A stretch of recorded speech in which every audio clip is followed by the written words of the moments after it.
in Wajeer South in badan la xaqiray oo kursi baarlamaan kaliya uu yahay halka deegaanada kale ee la eg cadad ahaan xitaa dadka marka la fiiriyo iska dhaaf yani 3-4 gobol oo Kenya ka tirsan bay u dhigantaa deegaanka aniga laga soo doorto baaxad ahaan dad ahaan meelaha tirada dadka jooga Wajeer South oo kale ay ku nool yihiin 3 ilaa 4 xubnood oo baarlamaan waa laga soo doortaa marka dareemi karaysa xaqraadaas intay la eg tahay guddiga wada hadallada qaranka fadhigiisu yahay Nairobi waan hortagnay waan u gudbinay dacwada ah in Wajeer South ay u qalanto inay county gooni ah oo ismaamul gooni ah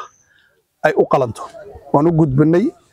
aad bayna ula yaabeen markii aan uga waranay xogta ka jirto deegaankaas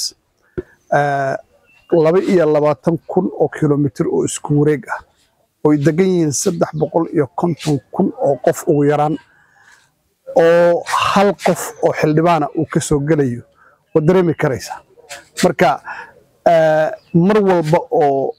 xuduudaha la kala jaraya ama lagu biiranayo kuraasta baarlamaanka Wajeer South waa laga qadin jiray marka dadkan waa dad مثلات كفلان أنا هلين لقى صوب لعبة 1963 إلا مانتا خيرات كانوا حلوك هلا قيبيا يضنا أنت ديجان برلمان كان لقى صوب دورته ودن كان ساسا وحلوك قيب صدا مركا أنت كبا قطعي وتقرنا يسوي Wajeer South إسلام مركانا ملقشي كإيمانية كاونتي أو أن سلوك سنة يضل لفت هذا وأن أبن دقني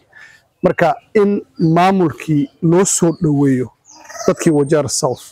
ودبتي مثلات كفلان حق بارلمان أنا هلين أو حتى ورك حتى يكون يريهن مركا دعوة سيادة ويسعتها مردو شرعي قاسي وحله كوركين دعوة سي أما ضد سي وحله كوركين دونا برلمانك يا كدو دي دونا كبعدنا وحنفلينا إن شاء الله تعالى إلا مريو مدحوينها وقالين كدو هدي لهيرة ومدى الصوماليات كل رقم ودن كيانا ويدرين سيهن Wajeer South إنها حقيران تاي تاجر بلارنا ونكفلينا إن شاء الله تعالى.